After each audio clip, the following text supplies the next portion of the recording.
दोस्तों आज हम लोग कंपैरिजन करने वाले हैं काफ़ी सारे मिड कैप फंड्स का।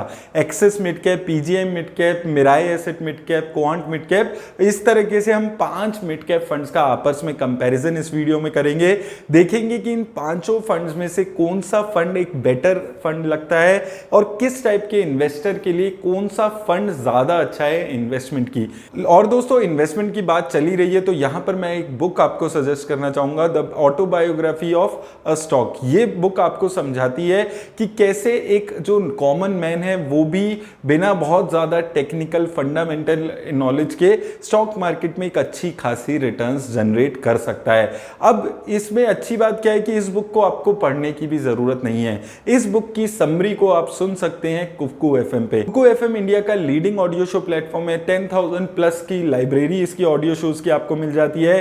प्ले स्टोर पे इसकी ऐप की रेटिंग 4.5 के ज्यादा की चल रही है। और अच्छी बात क्या है कि आप इसको अपनी रीजनल लैंग्वेज में भी सुन सकते हैं। हिंदी, इंग्लिश, मराठी, कोई भी आपकी रीजनल लैंग्वेज है आप उसमें बुक्स को सुन सकते हैं। और इसके अलावा काफी सारी और बुक्स भी आपको मिल जाएंगी। और अगर आप मेरा कूपन कोड यूज करेंगे तो 50% का डिस्काउंट आपको मिल रहा है। तो 199 रुपीज पर ईयर में आपको कुकू एफएम का सब्सक्रिप्शन मिल जाएगा। तो ऐसी और भी बहुत सारी फाइनेंस रिलेटेड बुक्स आप वहां पर जाकर सुन सकते हैं। तो अभी डाउनलोड कीजिए कुकू एफएम का लिंक मैंने डिस्क्रिप्शन में दे दिया। मेरा कूपन कोड यूज करना ना भूलिएगा।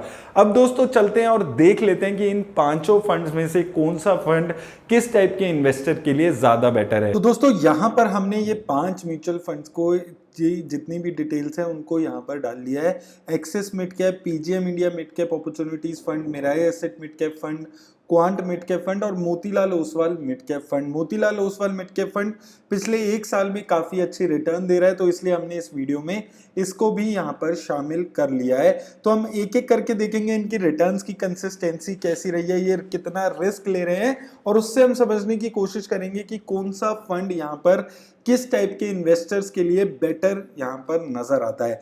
तो सबसे पहले हम देख लेते हैं एक्सिस मिड कैप फंड। अगर आप देखेंगे 19,500 एसेट अंडर मैनेजमेंट इसका अभी चल रहा है करोड़ में। अगर हम बात करते हैं तो सबसे ज्यादा एसेट अंडर मैनेजमेंट जो है वो एक्सिस मिड कैप फंड का ही यहाँ पर नजर आता है। तो थोड़ा सा यहाँ पर एक्सिस मिड कैप फंड के साथ दिक्कत हो जाती है कि बहुत ज्यादा जो है इसका एसेट अंडर मैनेजमेंट इस वक्त यहाँ पर होने लगा है। उसके बाद Mirae asset mid cap 8,500 crore, उसके बाद PGM India mid cap 6,600 crore, Quant mid cap और मोतीलाल ओसवाल मिड कैप का काफी कम एसेट अंडर मैनेजमेंट यहाँ पर नजर आता है।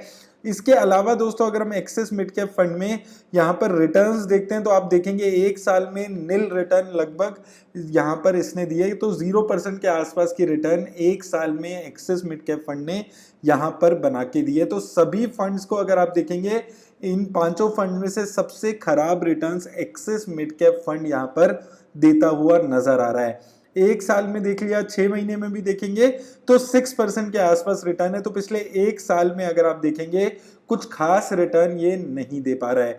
3 साल में भी देखेंगे तो 27% की रिटर्न है CAGR। और अगर आप बाकी मिड कैप फंड से इसको कंपेयर करते हैं, अभी जितने भी मिड कैप फंड्स यहाँ पर दिखते हैं तो यहाँ पर भी आपको देखने पड़ती है एक अंडर परफॉर्मेंस 3 साल के पीरियड में। तो 3 साल के पीरियड में एक अच्छा खासा अंडर परफॉर्मेंस अभी यहाँ पर नजर आ रहा है अगर आप एक्सिस मिड कैप फंड की बात करते हैं। हालांकि 5 सालों में अच्छी रिटर्न्स हैं, 18% के आसपास की रिटर्न है, अभी भी one of the best performing mid cap fund ये 5 ईयर्स में यहाँ पर नजर आता है। उसके अलावा अगर आप ईयर ऑन ईयर रिटर्न्स देखेंगे तो आपको देखने को मिलेगा 2021 में 39%, 2020 में 28%, 13%, 5%, 44%। तो कंसिस्टेंसी अभी तक देखने को मिल रही थी इसकी जो रिटर्न्स है, लेकिन पिछले एक साल से स्पेसिफिकली काफी खराब रिटर्न्स अभी ये देते हुए दिख रहा है। एक साल में तो हम देख रहे हैं 0% की ही रिटर्न इसने यहाँ पर जनरेट की है। तो हालांकि इसके पास्ट रिकॉर्ड्स अच्छे हैं लेकिन अभी जो रिटर्न्स है वो काफी खराब हो चुकी है। अगर आप इसकी यहाँ पर बात करें मार्केट कैप एलोकेशन में तो आपको देखने को मिलेगा कि रिस्क जो है ये कंपैरेटिवली कम लेकर चलता है। मिड कैप कंपनीज में 66% पैसा है, लार्ज कैप कंपनीज में 19% पैसा है और स्मॉल कैप कंपनीज में ना के बराबर पैसा, सिर्फ 2.62% पैसा ये यहाँ पर लगाकर चल रहा है। उसी हिसाब से स्टैंडर्ड डेविएशन इसकी अच्छी दिखती है। शार्प रेशो भी इसकी ठीक है। स्टैंडर्ड डेविएशन अगर किसी को नहीं पता है तो मैं बता देता हूँ, किसी भी फंड का ये बताता है कि कितना ज्यादा आप वॉलेटाइल उस फंड में देख रहे हैं, एक डेविएशन उसकी हाई और लो में कितना ज्यादा रिटर्न्स में है। तो ये जितनी कम होती है उतनी एक स्टेबिलिटी किसी भी फंड की यहाँ पर दिखाता है। तो स्टैंडर्ड डेविएशन इसकी सभी फंड्स में सबसे अच्छी दिखती है। शार्प रेशो भी इसकी ठीक दिखती है और टर्नओवर रेशो सिर्फ 23% की है, यानी कि जिन भी कंपनीज को ऐड करता है उनको लॉन्ग टर्म के पर्सपेक्टिव से अपने पोर्टफोलियो में यहाँ पर ये फंड ऐड करता हुआ नजर आ रहा है। उसके बाद दोस्तों अगर आप देखेंगे PGIM India mid cap fund आ जाता है, जिसमें 6600 करोड़ के आसपास एसेट अंडर मैनेजमेंट है। एक्सपेंस रेशो भी काफी कम है और अगर आप रिटर्न्स देखेंगे तो एक साल में 8% की रिटर्न है, 3 सालों में 43% की और 5 इयर्स में 21% की और 6 महीने में 11% की रिटर्न यहाँ पर ये देता हुआ नजर आ रहा है। तो ओवरऑल ठीक रिटर्न्स यहाँ पर ये फंड यहाँ पर देता हुआ, चाहे आप 1 साल में देखें, 3 साल में, 5 साल में अच्छी रिटर्न्स है। हालांकि 1 साल में उतनी अच्छी रिटर्न्स अभी आप इसको नहीं मान सकते हैं, लेकिन एक्सिस मिड कैप और मिराई एसेट्स को कंपेयर करते हैं तो यहाँ पर भी एक ठीक रिटर्न देखने को मिलती है। ईयर ऑन ईयर रिटर्न्स में सबसे बड़ी दिक्कत क्या है कि पिछले 2 सालों में ही इस फंड ने परफॉर्मेंस दिखाई है, जिसका इंपैक्ट इसके ओवरऑल रिटर्न्स पे यहाँ पर देखने को मिल रहा है। तो वो एक सबसे बड़ी दिक्कत मुझे इस फंड में यहाँ पर नजर आती है कि ओवरऑल अगर आप देखेंगे तो सिर्फ 1 साल में ही यहाँ पर, 2 सालों में ही यहाँ पर इसने अच्छी परफॉर्मेंस की है, 64%, 50%। उसके अलावा 4% नेगेटिव 14% की रिटर्न्स यहाँ पर इसने दी थी और 38% की रिटर्न्स यहाँ पर इसने ये 2017 में दी थी। तो कंसिस्टेंसी रिटर्न्स में ईयर ऑन ईयर बेसिस पे यहाँ पर थोड़ी सी मिसिंग दिखती है। रिस्क को देख ले मार्केट कैप के हिसाब से तो रिस्क भी ये ज्यादा लेकर चलता है।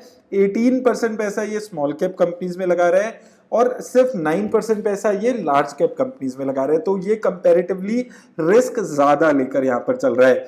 उसी तरह अगर आप देखें कि स्टैंडर्ड डेविएशन हाई दिखती है, शार्प रेशो इसकी अच्छी दिखती है, लेकिन टर्नओवर रेशो काफी ज्यादा है, 102% की टर्नओवर रेशो। जैसे कि हमने बात की थी, किसी भी फंड की ये बताती है कि कितना ज्यादा चेंजेस अपने पोर्टफोलियो में करता है और जितनी ज्यादा टर्नओवर रेशो है वो ये दिखाती है कि एक फंड बहुत ज्यादा फ्रीक्वेंटली कंपनीज को बाय और सेल कर रहा है, तो थोड़ा रिस्क उस फंड में ज्यादा यहां पर बढ़ जाता है। तो ये फंड थोड़ा रिस्की फंड यहां पर हो जाता है। उसके अलावा Mirae asset mid cap fund में अगर आप देखेंगे 8500 करोड़ के आसपास asset under management, expense ratio काफी कम है। अगर आप देखेंगे एसेट अंडर मैनेजमेंट भी यहाँ पर ज्यादा नहीं हुआ है, 1 साल में 6% की रिटर्न है, 1 साल में कुछ खास रिटर्न नहीं दिखती है, 3 साल में 32% की रिटर्न है। तो 3 साल में अभी भी काफी अच्छी रिटर्न दे रहा है और 5 साल की रिटर्न इसकी नहीं है मौजूद, क्योंकि बहुत ज्यादा पुराना फंड ये नहीं है, अभी 3 साढ़े 3 साल ही इस फंड को हुए हैं। और सिंस इंसेप्शन से अगर आप इसकी रिटर्न देखेंगे तो लगभग ये one of the best performing fund यहाँ पर मिड कैप कैटेगरी में ये भी यहाँ पर चल रहा है। तो ओवरऑल 1 साल में यहाँ पर भी रिटर्न अच्छी नहीं है, लेकिन वैसे एक अच्छी रिटर्न 3 सालों में ये यहाँ पर भी दिखा रहा है। अगर ईयर ऑन ईयर देखते हैं तो बहुत ज्यादा यहाँ पर डेटा मौजूद नहीं है, लेकिन जो 3 साल का डेटा है वो यहाँ पर ठीक दिखता है। 2021 में 48%, 25%, 13%, यानी ईयर ऑन ईयर बेसिस पे रिटर्न ये कंसिस्टेंटली जनरेट कर पा रहा है। उसके अलावा अगर आप मार्केट कैप एलोकेशन देखेंगे यहाँ पर, तो मार्केट कैप एलोकेशन में क्या दिखता है कि ये फंड अगर आप एक्सिस मिड कैप और पीजीएम इंडिया मिड कैप से कंपेयर करते हैं तो यहाँ पर ये रिस्क भी ज्यादा ले रहा है। स्मॉल कैप फंड में कंपनीज में पैसा भी 17% लगा रहे हैं, लेकिन उसके साथ साथ लार्ज कैप कंपनीज में भी 15% पैसा लगाकर चल रहा है। तो बैलेंस करके ये फंड चल रहा है और मुझे लगता है कि ये एक बेटर स्ट्रेटेजी है अगर एक फंड बैलेंस करके चलता है कि स्मॉल कैप कंपनीज में पैसा लगाकर एक एक्स्ट्रा अल्फा जनरेट करने की कोशिश की जा रही है और साथ साथ पोर्टफोलियो को स्टेबलाइज करने के लिए लार्ज कैप कंपनीज में भी 15% पैसा लगा के चल रहा है। उसी हिसाब से अगर आप देखेंगे स्टैंडर्ड डेविएशन इसका कंपैरेटिवली ठीक दिखता है। अगर हम बाकी फंड से कंपेयर करते हैं, शार्प रेशो भी ठीक है। शार्प रेशो अगर आप देखेंगे इन चारों ही फंड्स का यहाँ पर अच्छा दिखता है, लेकिन और जो टर्नओवर रेशो है वो भी यहाँ पर एक बैलेंस्ड टर्नओवर रेशो दिखती है, बहुत कम टर्नओवर रेशो भी नहीं है एक्सिस मिड कैप की तरह और पीजीएम इंडिया मिड कैप की तरह बहुत ज्यादा टर्नओवर रेशो भी इसकी नहीं है। तो एक बैलेंस्ड फंड यहाँ पर ये नजर आता है रिस्क लेने के एंगल से। क्वांट मिड कैप पे चलते हैं तो एसेट अंडर मैनेजमेंट अभी ज्यादा नहीं है, 709 करोड़ का, एक्सपेंस रेशो 0.63% का है, एक साल में अच्छी खासी रिटर्न है, 21% की रिटर्न है, 6 महीने में 16% की रिटर्न है, 3 साल में देखेंगे 41% की, और 5 सालों में देखेंगे तो 22% की रिटर्न है। तो रिटर्न्स के मामले में अच्छा दिखता है। वहीं दोस्तों अगर हम ईयर ऑन ईयर रिटर्न्स यहाँ पर इसकी देखते हैं तो यहाँ पर भी वैसी ही कहानी दिखती है जैसी PGM India mid cap funds में यहाँ पर नजर आ रही थी। यहाँ पर भी अगर आप देखेंगे तो पिछले 2 साल में यानी कि 2021 और 2020 में इसने अच्छी रिटर्न दी है 50%, 44%, लेकिन 2019 और 18 में अगर आप देखेंगे तो अच्छी रिटर्न्स यहाँ पर ये फंड नहीं दे रहा है।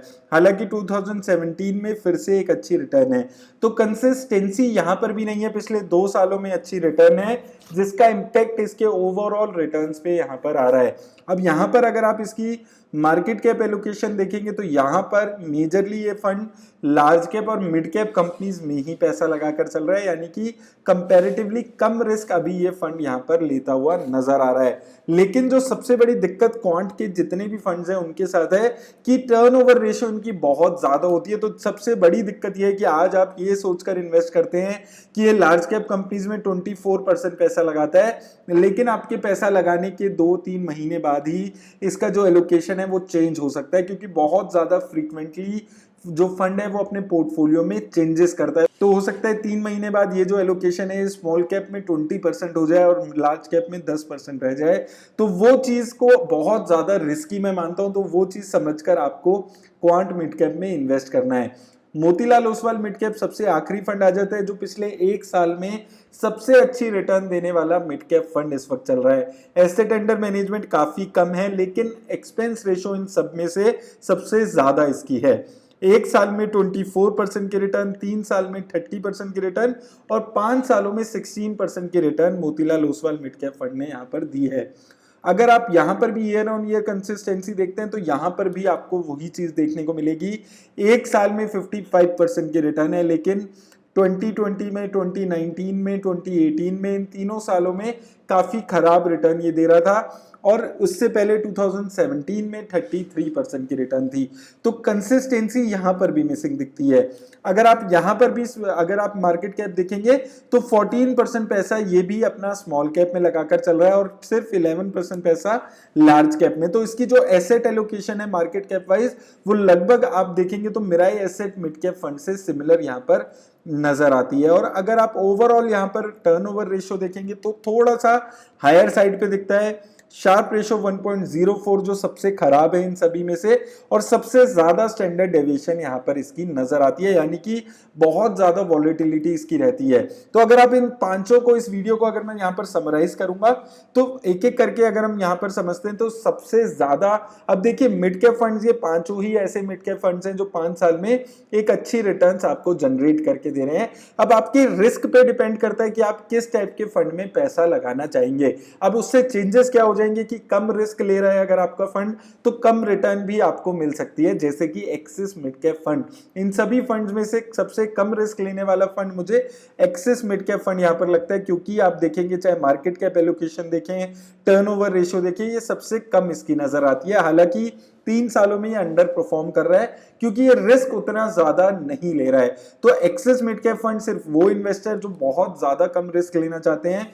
इसके बाद आता है पीजीएम इंडिया मिड कैप और क्वांट मिड कैप, तो ये दोनों ही फंड ज्यादा रिस्क लेते हैं। हालांकि क्वांट मिड कैप ने 24% पैसा लार्ज कैप में लगाया, लेकिन इसकी जो टर्नओवर रेशियो है लगभग 200% की, वो ये गारंटी नहीं देती है कि आज से 3 महीने बाद, 4 महीने बाद भी ये एलोकेशन इतना ही रहेगा, और बहुत ज्यादा फ्रीक्वेंटली ये एलोकेशन चेंज हो सकता है। और कंसिस्टेंसी बहुत ज्यादा इन दोनों ही फंड्स में यहाँ पर नजर नहीं आती है। तो ये दोनों ही ज्यादा रिस्क लेने वाले फंड्स यहाँ पर नजर आते हैं। और अगर आप ज्यादा रिस्क लेने वाले फंड इन्वेस्टर हैं तो इन दोनों में से किसी एक फंड में आप इन्वेस्ट करने के बारे में सोचें। और एक चीज मैं आपको बता देता हूं कि अगर आप क्वांट के किसी और फंड में इन्वेस्ट कर रहे हैं ऑलरेडी, तो आप इस फंड को अवॉइड कर सकते हैं, क्योंकि क्वांट के जितने भी फंड्स हैं वो सेम फंड मैनेजर हैंडल करते हैं। तो अगर आपने क्वांट म्यूचुअल फंड हाउस का कोई और फंड लिया हुआ है तो क्वांट मिड कैप को अवॉइड कर सकते हैं। Similarly PGM India flexi cap fund अगर आपके पास है तो आप पीजीएम इंडिया मिड कैप को अवॉइड कर सकते हैं, क्योंकि सेम फंड मैनेजर यहाँ पर मिड कैप को भी हैंडल करते हैं। तो ज्यादा रिस्क लेने वाले इन्वेस्टर इन दोनों में से किसी एक फंड में इन्वेस्ट करने के बारे में सोचिएगा। और अब बात आती है कि जो इन्वेस्टर थोड़ा ठीक ठाक रिस्क लेना चाहते हैं तो मुझे लगता है कि इन दोनों फंड्स में से Mirae asset mid cap fund एक ऐसा फंड यहां पर नजर आता है, क्योंकि यहां पर अगर आप देखेंगे तो जो मार्केट कैप एलोकेशन है वो मोतीलाल ओसवाल और मिराई एसेट मिड कैप का सिमिलर नजर आता है, लेकिन जो टर्नओवर रेशो है वो इसकी बेटर दिखती है, इसकी जो शार्प रेशो है, स्टैंडर्ड डेविएशन है, ये सारी रेशियोज इसकी बेटर यहां पर लगती है, कंसिस्टेंसी थोड़ी बेटर यहां पर इसकी दिखती है, और जो इसका एसेट अंडर मैनेजमेंट है वो भी काफी लिमिटेड है, एक्सपेंस रेशियो भी काफी कम है। तो अगर आप बहुत ही कम रिस्क लेना चाहते हैं within mid cap category Axis mid cap fund, slightly ज्यादा रिस्क लेना चाहते हैं Mirae asset mid cap fund, और बहुत ज्यादा रिस्क लेना चाहते हैं तो पीजीएम इंडिया मिड कैप या क्वांट मिड कैप फंड, इन फंड्स में आप इन्वेस्ट कर सकते हैं। और दोस्तों जैसे कि मैंने आपको शुरू में बताया था, अगर आप लोग भी बुक्स को सुनना चाहते हैं तो कुकू एफएम का लिंक डिस्क्रिप्शन में मिल जाएगा, मेरा कूपन कोड यूज करेंगे तो 50% डिस्काउंट आपको यहां पर मिल जाएगा। 199 रुपीज पर ईयर में आप ये सारी बुक्स कुकू एफएम पे सुन सकते हैं, तो जाकर डाउनलोड कीजिए और अपनी बुक्स की समरी सुनना शुरू कीजिए। मेरी तरफ से दोस्तों आज बस इस वीडियो में इतना ही, धन्यवाद।